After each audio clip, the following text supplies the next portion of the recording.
Senhores, Thiago Casselli, eu lhes falarei hoje sobre cinemática, pois aquelas equações caem do céu e poderiam não cair. Geralmente elas caem do céu para o povo do ensino médio, porque vocês não têm o aporte necessário no que tange a matemática. Mas eu não tenho pudor em respeito à matemática. Então, falemos de cinemática aqui. Cinemática, kineses, estudo do movimento. O regime usual que a gente trabalha no ensino médio é a aceleração constante. Aceleração constante pode ser zero, que é um regime especial da aceleração constante. A aceleração média ela é dada pela variação da velocidade pela variação do tempo. Isso é só. Então, a aceleração é uma medida de como a velocidade muda. Aceleração alta, velocidade muda rápido e bastante. Se eu fizer uma variação pequena da velocidade o suficiente, eu tenho um regime especial, que é a da aceleração instantânea. Aí você troca a letra que você usa aqui. E você tem uma derivada temporal da velocidade. Derivada de segunda ordem na posição. A partir disso aqui, eu posso realizar uma operação que é a operação inversa da derivada. Então, eu vou realizar uma integração temporal desse A aqui. E vai ser a integração também do dv/dt.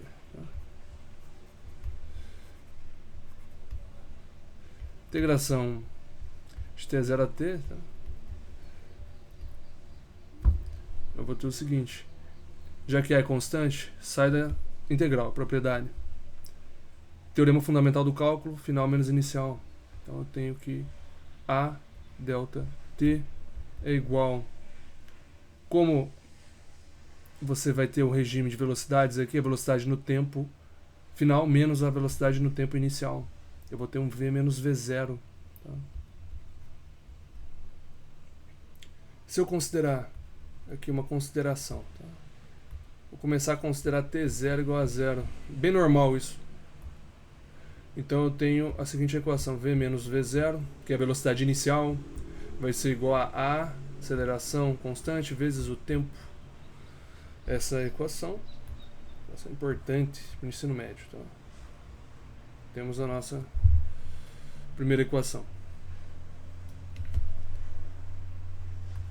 Pegando a definição de velocidade novamente não, essa velocidade, eu posso realizar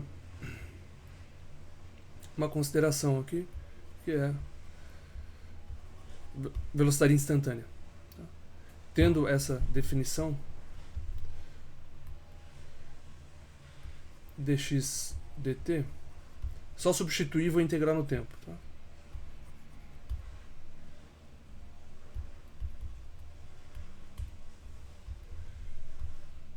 Tem a integral de v0, que é uma constante no tempo. t0 é zero, tá? t0 é igual a zero. Tá? Integrar em zero já. Vai ser, isso aqui é tudo igual. Aceleração constante sai da integral. Integração temporal do tempo. Zero. Mesmo esquema da velocidade. Eu tenho anulado e vou pegar os extremos aqui da posição. Estamos em uma dimensão. Tá? Por isso eu coloquei o x. X inicial está por depois. Esse aqui é o x final. X em tempo t. Vou explicitar aqui. Menos o x inicial. É o resultado dessa integral. Menos. V0 é constante, sai da integral. V0 t. Isso aqui vai ser igual a integral de t é t quadrado sobre 2. Então eu tenho esse aqui é um a vezes um t quadrado sobre 2.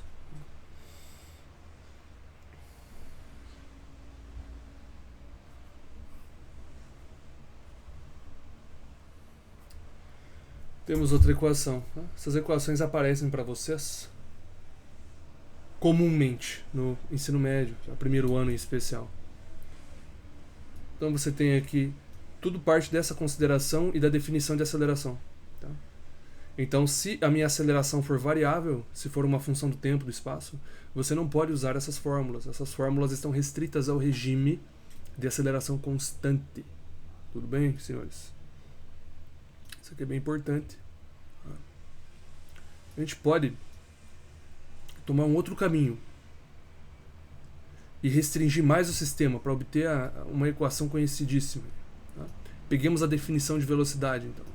A gente vai fazer a mesma coisa que a gente fez com a aceleração, mas com a velocidade. Okay. Vamos supor um regime de aceleração constante, só que a aceleração é igual a zero. Tá?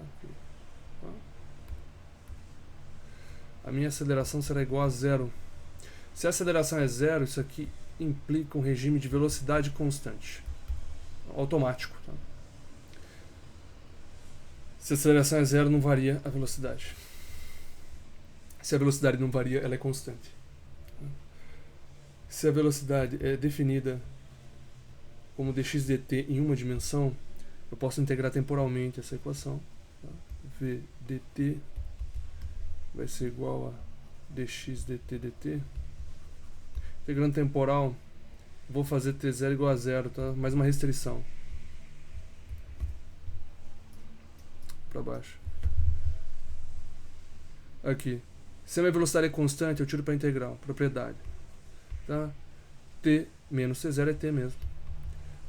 A variação vai ser em x, tá? Como se cortasse. Cuidado com isso. Né? Tá? Então vai ser o x num tempo t menos um x0. Se você chamar a posição de S, você vai ter uma equação que o povo chama de sorvetão. S menos S0 vai ser igual a VT S sorvete. Só que por que tem um S0 aqui? Porque a minha posição inicial pode ser qualquer uma. Eu posso ter uma régua. Por exemplo, tem uma régua aqui. Essa régua aqui tem vários espaços. Tá? Vou chamar isso aqui de 1, 2, 3. Se o meu carro começa aqui, aí ele vai até aqui. Minha posição final. Minha posição final, vou chamar o S, é 3. E minha posição inicial é 1. Tá? Nessa escala de, sei lá, centímetro. cm. Então, nesse caso, se eu falasse que não, esse zero é só tirar. Não, não é só tirar. Tome cuidado com isso. O que geralmente os físicos fazem espertamente? Eles falam, tá, com essa régua aqui a posição inicial é 1, mas e se eu colocar uma régua aqui?